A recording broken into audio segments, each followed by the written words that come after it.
క్రిస్మస్లో ఉన్న కొంతమంది వ్యక్తుల గురించి మనం ధ్యానిద్దామండి.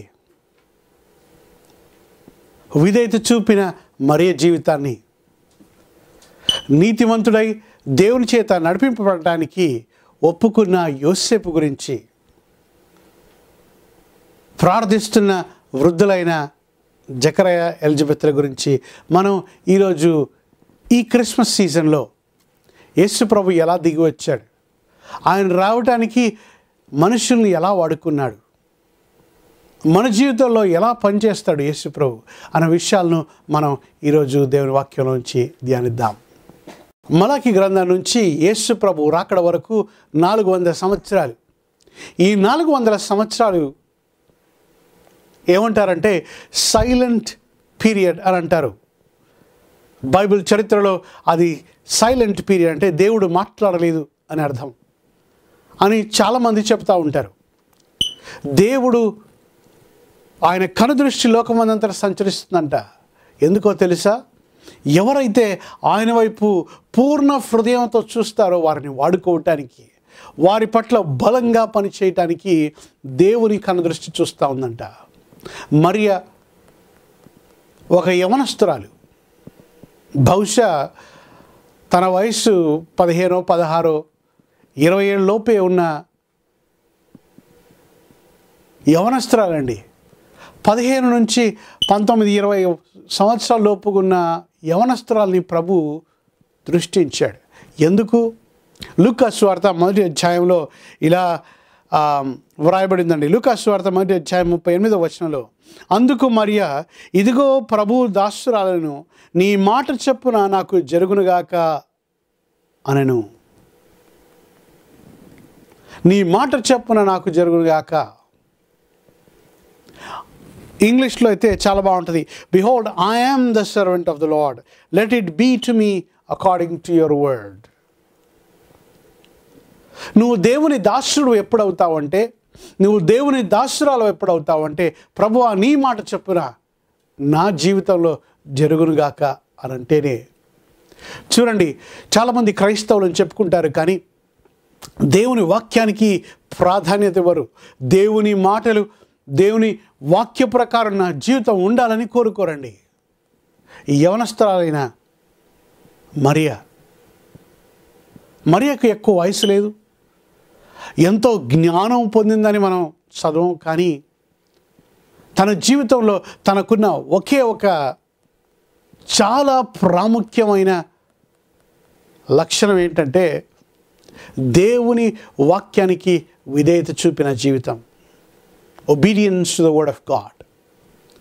Let it be to me according to your word అని తను అంది. తన వాక్యానికి ఎంత విలువ ఇచ్చిందంటే, దేవుని చిత్తానికి ఎంత విలువ ఇచ్చిందంటే, ప్రభువా నీ వాక్య ప్రకారం నా జీవితంలో జరిగినగాక అంది. నీ వాక్యం కొరకు ఎన్ని శ్రమలు వచ్చినా నేను పడటానికి సిద్ధమే అని తను ఒప్పుకుందండి. నీ వాక్యం కొరకు, నీ వాక్యం నా జీవితంలో నా ద్వారా నెరవేరటానికి ప్రభువా నా జీవితాన్ని నువ్వు వాడుకో అని చెప్పగలిగింది తను. ఎందుకు ఈ మాటలు చెప్తున్నానంటే, దేవుడు ఆయన కుమారుని ఈ లోకానికి పంపించాలంటే ఒక స్త్రీని ఎన్నుకున్నాడండి. గలతీ పత్రిక 4వ అధ్యాయంలో ఏముందంటే, సరి అయిన సమయంలో when the time came, Christ came to this world as a seed of a woman. అంటే స్త్రీ గర్భంలో దేవుని కుమారుడు జన్మించాడని, ఆ ప్రవచన నెరవేర్పు కొరకు ఒక స్త్రీ కావాలి. యవనస్తురాలైన మరియ దేవుని దృష్టిలో కనపడిందండి. ఎందుకో తెలుసా? దేవుని వాక్యాన్ని, దేవుని చిత్తాన్ని, దేవుని ప్రణాళికను ఎంతగా హెచ్చించింది మరియ అంటే, ప్రభువా నా జీవితాన్ని నువ్వు వాడుకో ప్రభువా అని అనగలిగింది. సహోదరా సహోదరి, నువ్వు అలాంటి పరిస్థితిలో ఉన్నావా? మనం ఇప్పుడు క్రిస్మస్ జరుపుకుంటున్నామంటే యేసు ప్రభు పరలోకాన్ని వదిలిపెట్టి భూలోకానికి దిగి వచ్చాడంటే మానవుల్ని వాడుకున్నాడు. మరియను వాడుకున్నాడండి. మరియ జీవితాన్ని వాడుకున్నాడు. మరియ ఎంత దేవుని వాక్యానికి విధేయత చూపిందో చూడండి. ప్రభువా నీ వాక్య ప్రకారం నా జీవితంలో జరుగునుగాక అని చెప్పగలిగింది. అలా చెప్తే ఏమవుతుంది? తనకు చూడండి, ఎంగేజ్మెంట్ మాత్రం అయింది యోసేపుతో, పెళ్లి కాలేదు ఇంకా. ఎంగేజ్మెంట్ అయింది కదా, అప్పుడు యోసేపు వదిలేయొచ్చు తన్ని. అంటే దేవుని వాక్యం కొరకు, దేవుని చిత్తం కొరకు ఏ రిస్క్ అయినా తీసుకోవటానికి తను పూనుకుందన్నమాట. అంత మాత్రమే కాదండి, ఒకవేళ యోసేపు వచ్చి నేను ఈ స్త్రీని తాకలేదు, తనకు ఎలా గర్భవతి అయిందో నాకు తెలియదు అని అంటే, ఇశ్రాయేల్లో తను పాత నిబంధన ప్రకారం రాళ్లతో కొట్టి మరియను చంపవచ్చు తెలుసా. అంత దానికి కూడా తను దేవుని వాక్యం కొరకు, దేవుని వాక్యం తన జీవితంలో నెరవేర్చడానికి కూడా తను అంతగానో పూనుకుందండి. నాకు మరణమైనా పర్వాలేదు, కానీ దేవుడు బిడ్డనిస్తానన్నాడు కదా. బిడ్డనిస్తానని వాగ్దానం చేసిన దేవుడు, పరిశుద్ధాత్ముడు వచ్చి నిన్ను ఆవరిస్తాడని దేవదూత చెప్పినప్పుడు, పుట్టబోయే బిడ్డ దేవుని కుమారుడు అని అనబడతాడని, అని పిలువబడతాడని, he will be called the son of the most high God అని దేవదూత చెప్పినప్పుడు సందేహించకుండా, ప్రభువా నీ వాక్య ప్రకారం నాకు జరుగునుగాక, ఇచ్చినవాడు నమ్మదగినవాడు, దాన్ని తప్పకుండా నెరవేరుస్తాడు అని తన ప్రాణాన్ని ఆమె కూడా దేవుని వాక్యం కొరకు ఇవ్వటానికి వెనతీయలేదండి. అలాంటి వారి కొరకు దేవుడు చూస్తున్నాడు. మరియ జీవితాన్ని ఒక్క మాటలో గుర్తుపెట్టుకోవాలనుకుంటే, ఒబీడియన్స్ టు గాడ్స్ వర్డ్, నీ వాక్య ప్రకారం నాకు జరుగునుగాక. సహోదర సహోదరి, దేవుని వాక్యాన్ని మనం ఎంతగా, దేవుని చిత్తాన్ని మనం ఎంతగా హెచ్చిస్తున్నాం, ఎంతగా మనం కోరుకుంటున్నాం మన జీవితాల్లో, నీ వాక్య ప్రకారం నాకు జరుగునుగాక అని మనం అందరం చెప్పగలగాలి. అలాంటి వారిని దేవుడు వాడుకోగలడు. దేవుని వాక్యాన్ని గౌరవించే వారిని, దేవుని వాక్య ప్రకారం జీవించాలనుకున్న వారిని దేవుడు వాడుకుంటాడండి. బహుశా అందుకే నేను వాడుకోవట్లేదేమో. ప్రభా నీ చిత్తం నేను చేయడానికి నాకు సహాయం చేయి. యేసు ప్రభు ఈ లోకంలోకి వచ్చినప్పుడు ఏం ప్రార్థన చేశాడో తెలుసా? హెబ్రీ పత్రిక 10వ అధ్యాయం 5, 6, 7 వచనంలో ఏముందంటే, యేసు ప్రభు ఈ లోకంలోకి వచ్చినప్పుడు నీ పుస్తకపు చుట్టలో వ్రాయబడిన ప్రకారం నీ చిత్తాన్ని నెరవేర్చడానికి వచ్చాను ప్రభువా అని యేసు ప్రభు ప్రార్థించినట్టు మనం చదువుతాం. Behold I have come to do your will O God అని యేసు ప్రభు చెప్పాడంట. అలా ప్రార్థించాడంట. దేవుని చిత్తాన్ని చేయడానికి వచ్చాడు. అది యేసు ప్రభు జీవితం అండి. ఈ లోకంలో మరియ జీవితం కూడా అదే. అందుకే దేవదూత కనపడినప్పుడు ఏం చెప్పాడో తెలుసా? గాబ్రియేలు దూత మరియతో చెప్పిన మాట ఏమిటంటే, దయాప్రాప్తురాల అని తెలుగులో ఉంది. ఇంగ్లీష్లో అయితే greetings O favoured one, highly favoured one. లూకా సువార్త 1వ అధ్యాయంలో ఆ మాట వ్రాయబడిందండి. 28వ వచనంలో దయాప్రాప్తురాల అని రాయబడింది. ఓ ఫేవర్డ్ వన్ అని వ్రాయబడి ఉందండి. దేవుని వాక్యానికి విధేయత చూపేవారు దేవుని దృష్టిలో దయాప్రాప్తులండి, ధన్యులండి. God favours those kind of people. కానీ చాలా తక్కువ మంది ఉంటారు, నీ ప్రభువా నీ వాక్య ప్రకారం నా జీవితంలో జరుగునుగాక, నీ చిత్త ప్రకారం నా జీవితంలో జరుగునుగాక అని చెప్పగలిగింది. 138వ కీర్తన 2వ వచనంలో మీరు చదివితే ఏముంటుందంటే, ఆయన నామము కంట ఆయన వాక్యాన్ని ఆయన హెచ్చించాడు అని వ్రాయబడిందండి.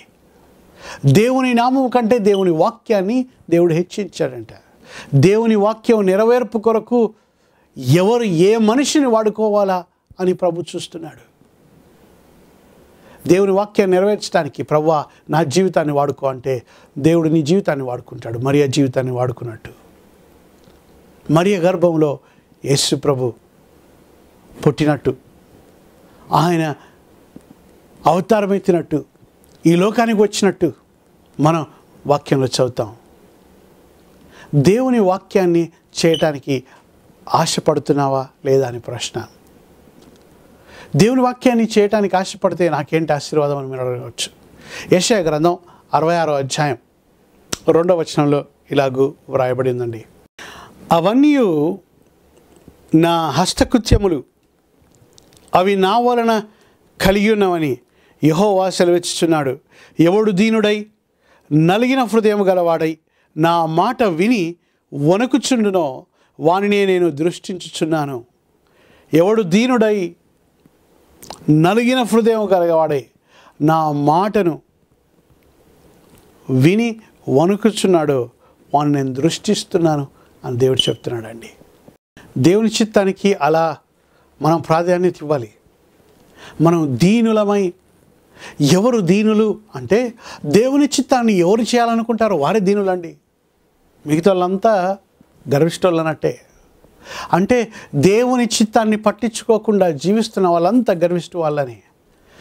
యేసు ప్రభువు దీనుడు అని ఎక్కడ చెప్పబడిందో తెలుసా మీకు? ఫిలిప్పీ పత్రిక 2వ అధ్యాయము 8వ వచనం, 9వ వచనం, 10వ వచనం మీరు చదివితే ఆయన శిలువ మరణమునంత నొందునంతగా తగ్గించుకొనును అని మనం చదువుతాం అక్కడ. అంటే తగ్గింపు అంటే దేవుని వాక్యానికి విధేయత చూపటమే తగ్గింపు అని అర్థం. దేవుని వాక్య ప్రకారం చేయటమే తగ్గింపు అని అర్థం. దేవదూత మరియ దగ్గరికి వచ్చి మరియతో మాట్లాడిన తర్వాత, మరియకు ఆ వార్త తెలిపిన తర్వాత మరియ ప్రభువును స్తుతిస్తుంది తెలుసా. మరియ పాడిన పాట అక్కడ లూకా సువార్త 1వ అధ్యాయంలో వ్రాయబడిందండి.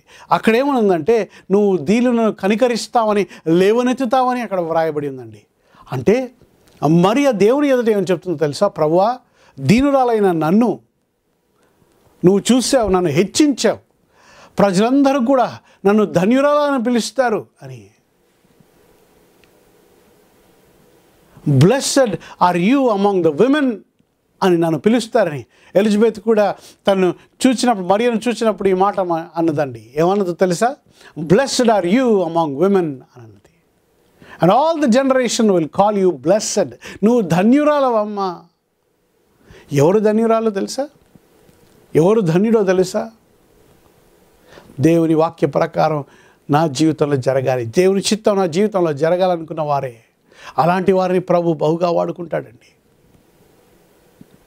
దీన మనస్సు కలిగి ఆయన ఎదుట ఆయన మాటకు వణికే వారిని, విరిగిన హృదయం కలిగి ప్రభు నేను ఏమీ చేయలేను, నువ్వు దయ చూపిస్తే కానీ, నువ్వు నడిపిస్తే కానీ, నీ వాక్యం నాకు వినిపిస్తే కానీ, అలాంటి వారిని ప్రభు బహుగా వాడుకుంటాడండి.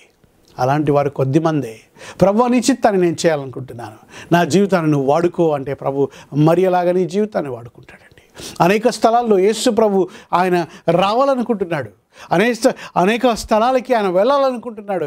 కానీ ఆయన్ను మోసుకొని మరియ వలె వెళ్ళేవారు లేరండి.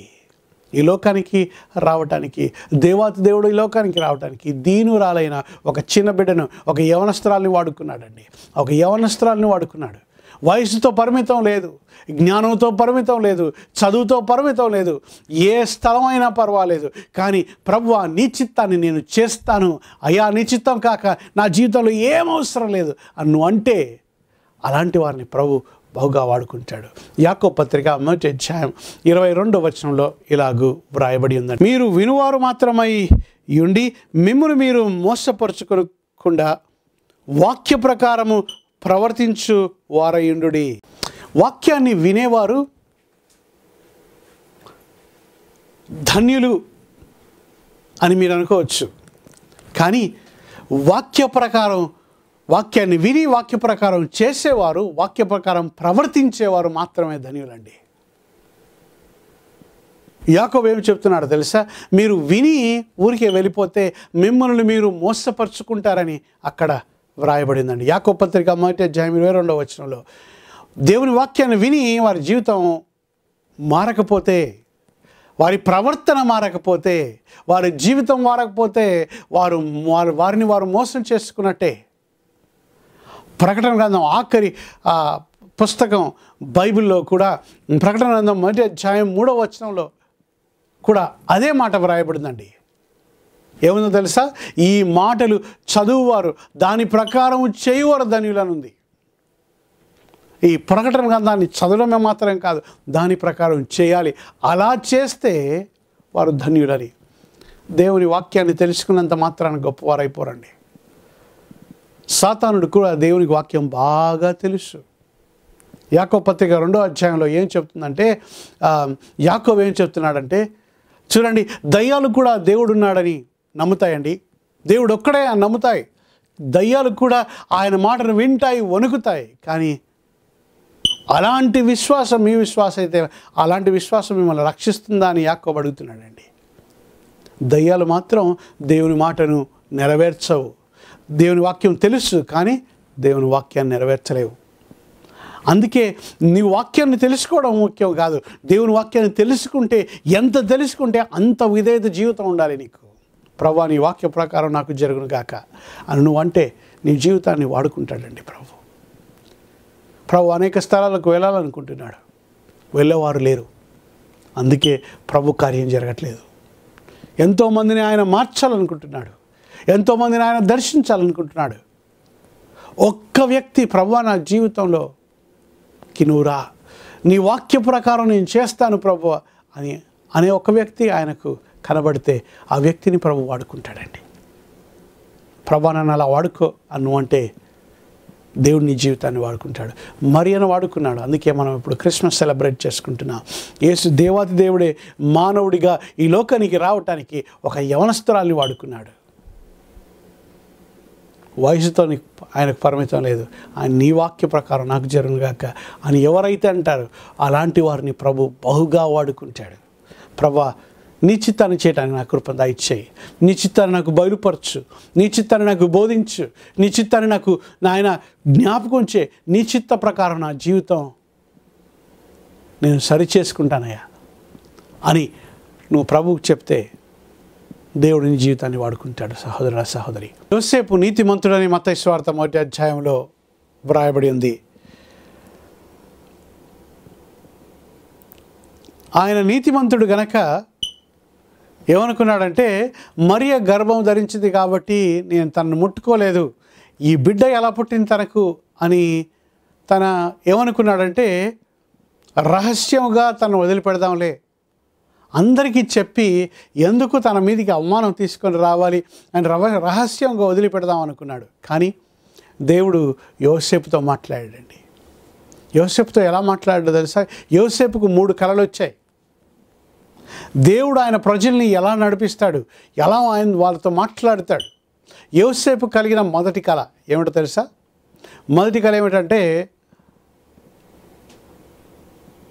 నీకు ప్రదానం చేయబడిన మరియను నువ్వు భార్యగా తీసుకోవటానికి నువ్వు వెనుదీయొద్దు అని దేవదూత వచ్చి చెప్పినట్టు మొదటి కలబడిందండి.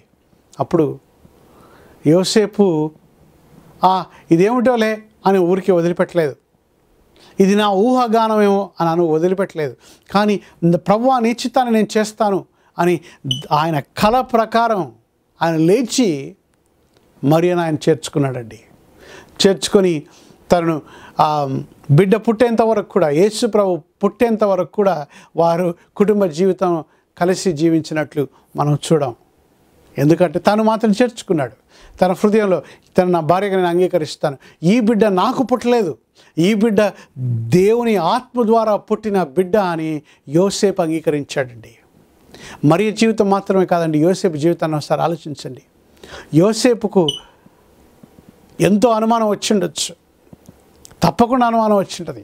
యోసేపుకు అనుమానం వచ్చిందని మనకి ఎలా రుజువుగా తెలుసు అంటే, ఆయన రహస్యంగా వదిలిపెడతాం అనుకున్నాడు కాబట్టి ఆయనకు తప్పకుండా అనుమానం వచ్చింది. అంత మాత్రమే కాదండి, యోసేపు ఆయన నీతిమంతుడు కనుక ఈ మరియను ఎలాంటి పబ్లిక్గా అందరి ముందు అవమానపరచకుండా వదిలిపెడదాం అనుకున్నాడు ఆయన. కానీ ప్రభు ఆయనతో మాట్లాడినప్పుడు తన జీవితాన్ని సరి చేసుకున్నాడు. తన కలిగిన ఆలోచనను పక్కకు పెట్టాడు. తను ఉద్దేశించిన కార్యాన్ని చేయకుండా దేవుని వాక్య ప్రకారం ఆయన జీవితాన్ని మార్చుకున్నాడు. చూడండి, దేవుని ద్వారా నడిపింపబడాలని అనుకున్న వారు చాలా తక్కువ మంది అండి. దేవుడు మాట్లాడితే ఈ వాక్య ప్రకారం నేను చేస్తానయ్యా అని అనుకున్న వారు చాలా తక్కువ మంది. సహోదర సహోదరి, దేవుడు నిన్ను మార్చుకోమంటున్నాడు, కొన్ని విషయాలు నీతో మాట్లాడుతున్నాడు, అయినా నువ్వు అవి చూపుతావా? సామెతల గ్రంథం 29వ అధ్యాయంలో ఏముందంటే, పదే పదే గద్దింపుకు లోబడకపోతే హఠాత్తుగా నాశనం అయిపోతాడు అని వాక్యంలో వ్రాయబడి ఉంది. అంటే ప్రభు నీతో మాట్లాడుతూ ఉంటే కూడా ప్రభును తృణీకరించవద్దును. ప్రభు నిన్ను మార్చాలనుకుంటున్నాడు. నీ ఆలోచనను, మానవ ఆలోచనను పక్కన పెట్టాలనుకుంటున్నాడు. దేవుని ఆలోచన నీకు దయచేయాలనుకుంటున్నాడు. నీ మార్గంలో నువ్వు నడవకుండా దేవుని మార్గంలో నువ్వు నడవాలని ఆయన ఆశపడుతున్నాడు. యోసేపు జీవితంలో కూడా ఆయన మొదటి కళ చూపించాడు ప్రభు. ఏమిటో తెలుసా? నువ్వు మరియని భార్యగా చేర్చుకోమన్నాడు. యోసేపు దానికి విధేయత చూపించాడండి. తన జీవితాన్ని మార్చుకున్నాడండి. తన ఆలోచనను పక్క పెట్టాడండి. తనకు కలిగిన ఆ మాటను పక్క పెట్టాడు. నువ్వు దేవుని బిడ్డవైతే ఆయన వాక్యం ద్వారా నడిపింపబడటానికి నిన్ను నువ్వు సరిచేసుకుంటావు. అలాంటి జీవితం నీకుందా అని ప్రశ్న. రెండో కలబడ్డది ఏమిటో తెలుసా? యేసు ప్రభు పుట్టిన తర్వాత మరియు యోసేపులో అప్పుడు యేసు ప్రభు పుట్టిన తర్వాత ప్రభు మళ్ళీ దేవదూత కలలో ఏం చెప్తాడంటే, పుట్టిన బిడ్డను చంపటానికి కొంతమంది చూస్తున్నారు. ఈ హేరోదు చూస్తున్నాడు. అందుకే నువ్వు ఈరోజు రాత్రి లేచి ఐగుప్తుకు వెళ్ళిపో అంటే, యోసేపు విధేయత చూడండి ఒకసారి. రాత్రికి రాత్రి లేచి తల్లిని బిడ్డను తీసుకొని ఐగుప్తుకు వెళ్ళిపోతారండి. అంటే దేవుని వాక్యాన్ని, దేవుని చిత్తాన్ని ఆయన చేయడానికి ఎంతగా పూనుకున్నాడో చూడండి. ఇలాంటి వారిని ప్రభు వాడుకుంటాడు. మొదటిగా ఆయన ఆలోచన పక్క పెట్టాడు, మరియని చేర్చుకున్నాడు. ఇప్పుడు బిడ్డ పుట్టాడు. యేసు ప్రభు పుట్టిన తర్వాత యేసు ప్రభుని చంపాలనుకుంటున్నాడు హేరోదు. అందుకే ప్రభు రెండో కళ ద్వారా మాట్లాడుతున్నాడు. ఏం మాట్లాడుతున్నాడో తెలుసా? నువ్వు ఈరోజు రాత్రి లేచి మరియను ఆ బిడ్డను తీసుకొని నువ్వు ఐగుప్తుకు వెళ్ళిపోమంటే మళ్ళీ బిడ్డతో ప్రయాణం. చూడండి, మొదటిసారి ప్రయాణమేమో నజరేతు నుంచి బెత్లెహేముకు తన ఊరికి ప్రయాణం చేస్తాడండి. ఎప్పుడు? మరియా నిండు గర్భంతో ఉన్నప్పుడు, 9 నెలల గర్భంతో ఉన్నప్పుడు ఆయన నజరేతు నుంచి బెత్లెహేముకు ప్రయాణం చేస్తాడు. అక్కడ ఉండడం మాత్రమే కాదు, దేవుడు ఆయన మాట్లాడినప్పుడు, ఆయనకు రెండో కల వచ్చినప్పుడు రాత్రికి రాత్రి లేచి ఆయన ఐగుప్తుకు వెళ్తాడండి. చూడండి, దేవుని కుమారుడు యేసు ప్రభు అని యోసేపు కూడా గుర్తుపట్టాడు. దేవుని వాక్యానికి అంత ప్రాముఖ్యత ఇచ్చాడు యోసేపు. దేవుని వాక్యాన్ని చేయటానికి కూడా, దేవుని చేత నడిపింపబడటానికి తాను జీవితాన్ని సరిచేసుకున్నాడు. చాలామంది జీవితాలను సరిచేసుకోవాలి. ప్రభా, నీ చిత్తం నా జీవితంలో జరగాలంటే నాయన నువ్వు ఉన్న ప్రతి అడ్డంకు నువ్వు తీసివేయి ప్రభువా. నీకు ఇమ్మీడియట్ ఒబీడియన్స్ చూపించే కృప నాకు దయచేయి ప్రభువా అనే హృదయాన్ని మనకు రావాలి. ఆ హృదయం వచ్చేంత వరకు మనం ప్రభు సన్నిధిలో ప్రార్థించాలి. యోసేపును ఎందుకు వాడుకున్నాడు దేవుడు అంటే, చూడండి, ఆయన ఇమ్మీడియట్గా ప్రభు మాట్లాడిన రాత్రే ఆయన ఆ పని చేయటానికి పూనుకున్నాడండి. సోదరా సోదరి, దేవుని వాక్యం, దేవుని చిత్తం అంటే నీకు అంత ఆశ ఉందా అని ప్రశ్న. అలాంటి వారిని ప్రభు బహుగా వాడుకుంటాడు. యోసేపు ఐగుప్తులో, మరియా, యోసేపులు, యేసు ప్రభు కూడా కొన్ని రోజులు ఐగుప్తులో ఉన్న తర్వాత యోసేపుకు 3వ కల వస్తుందండి. ఏమిటో తెలుసా? బిడ్డను చంపాలనుకున్న వ్యక్తి మరణించాడు కాబట్టి నువ్వు లేచి మళ్ళీ బిడ్డను తీసుకొని దేశానికి తిరిగిరా, ఇశ్రాయేలు దేశానికి తిరిగి రమ్మని దేవదూత ఆయన స్వప్నంలో బోధించినట్టు మనం మత్తయి సువార్త 2వ అధ్యాయంలో చదువుతాం. హేరోదు మరణించిన తర్వాత కొంతకాలం ఉన్నారు వాళ్ళు ఐగుప్తులో. ఎంతకాలమో బైబిల్ చెప్పలేదు. సంవత్సరం ఉన్నారు, 2 సంవత్సరాలు ఉన్నారు, మనకు తెలియదు. కానీ ఆయనకు కలబడిన తర్వాత చూడండి, ఆయన వేరే దేశానికి వెళ్ళాడు. అక్కడ ఎవరు తెలిసిన వారు ఉన్నారో లేదో తెలియదు మనకు, ఎక్కడున్నాడో కూడా తెలియదు మనకు, ఏ ఇంట్లో ఉన్నారని. చాలామంది ఏం చెప్తారంటే అలెగ్జాండ్రియా అనే ప్రాంతంలో యేసు ప్రభు ఉన్నాడు అని చాలామంది చెప్తారు. అక్కడ ఒక ఇంట్లో ఉన్నాడు అని కూడా చాలామంది చూపిస్తారు అలాంటి. కానీ చారిత్రాత్మకంగా బైబిల్లో అయితే ఒక స్థలంలో, ఈ స్థలంలో ఉన్నాడని ఎక్కడ వ్రాయబడలేదు. ఐగుప్తు దేశానికి వెళ్ళాడని మాత్రం వ్రాయబడిందండి. అక్కడ ఎంతకాలం ఉన్నాడు చూడండి. పరదేశంలో ఎవరు తెలియని వారి మధ్య ఉండటానికి కూడా ఒప్పుకున్నాడు యోసేపు. అలాంటి వారిని వాడుకుంటాడండి ప్రభు మనల్ని ఎక్కడికో పంపించాలనుకుంటాడు. ప్రభు ఇంకో స్థలంలో ఇంకోరిని వాడుకోవాలనుకుంటాడు. అవన్నీ కూడా ఆయన నిర్ణయిస్తాడు. అపోస్తల కార్యం 17వ అధ్యాయం 26వ వచనంలో ఏముందంటే, ఆయన మనం ఎక్కడ జన్మించాలో మన పరిధులను కూడా ఆయన నియమిస్తాడని వాక్యంలో వ్రాయబడింది. మనం ఎక్కడ ఎంతకాలం ఉండాలి అనేది కూడా ప్రభువు చూపిస్తాడు. ప్రభువా, నీ వాక్య ప్రకారం నాకు జరుగును గాక. నేనైతే మా పట్టణంలో మా ఊర్లోనే ఉండిపోతానండి, జీవితాంతం వరకు ఇక్కడే ఉంటాను అని చాలామంది చెప్తారు. అట్లా దేవుని చిత్తం అయితే అనే మాటను మర్చిపోతారు. యాకోబు పత్రికలో యాకోబు పదే అంటాడు, నేను పలానా రోజు పలానా పట్టణానికి వెళ్ళి ఇక్కడ ఉంటానయ్యా, ఈయన కొన్ని సంవత్సరాలు మళ్ళీ తిరిగి వస్తాను, నేను ఏముంది కొంచెం డబ్బులు సంపాదించుకొని మళ్ళీ తిరిగి వస్తానని చాలామంది అట్లా ఉంటారు. నేను ఏదో దుబాయ్కి పోతానయ్యా, ఏదో సౌదీకి పోతాను, అమెరికా పోతాను, ఇంగ్లాండ్ పోతాను, ఎక్కడెక్కడికో వెళ్తాను అనుకుంటారు. అక్కడ కొన్ని 5 సంవత్సరాలు మళ్ళీ తిరిగి వచ్చేస్తాం అనుకుంటారు. అంటే అంతా నా జీవితాన్ని నడిపించుకుంటున్నాను అని మనుషులు చెప్పుకుంటారండి. చూడండి, దేవుని చిత్త ప్రకారం నా జీవితాన్ని ప్రభువా నీ చిత్త ప్రకారం నన్ను వాడుకో అనేవారు అలా మాట్లాడరండి. దేవుని చిత్తం అయితే, ఆయన చిత్తం లేకుండా ఏది జరగకూడదు మన జీవితంలో. చాలామంది జీవితంలో దేవుని చిత్తం జరగదు. ప్రభువా నాతో మాట్లాడయ్యా, ఎక్కడ నేను ఉండాలి, ఎక్కడ నీ చిత్తాన్ని నెరవేర్చాలి, ఏమి చేయాలి నాకు బోధించు ప్రభువా అని మనం అడిగితే ఆయన మన జీవితాన్ని వాడుకుంటాడు. యోసేపు కలిగిన 3 కలలు. మొదటి కళనేమో మరియను చేర్చుకోమన్నాడు. 2వ కళలో లేచి నువ్వు బిడ్డను తీసుకొని ఐగుప్తుకు వెళ్ళిపోమన్నాడు. 3వ కళలో నువ్వు ఆ ప్రాణం తీయటానికి హేరోదు చూచిన ఆ హేరోదు చనిపోయాడు కనుక నువ్వు తిరిగి మళ్ళీ నువ్వు ఇశ్రాయేలు దేశానికి తిరిగి రమ్మన్నాడు. చూడండి, ఆ విధేయత చూపిన యోసేపు జీవితం. దేవుడు మన జీవితాలను నడిపిస్తాడండి. మనం ఎక్కడుండాలో, ఏమి చేయాలో, మనం ఏమి చేయకూడదో. యోసేపు కలిగిన మొదటి కాలంలో ఆయన చేయనుద్దేశించిన పనిని చేయొద్దని చెప్పాడు. 2వ కలలో ఇంకో స్థలానికి వెళ్ళమన్నాడు. 3వ కలలో తిరిగి రమ్మన్నాడు. చూడండి, ప్రభు ఎలా మాట్లాడతాడు. ప్రభు నాతో అట్లా మాట్లాడితే బలుండు కదా అని మీరు అనుకుంటున్నారు.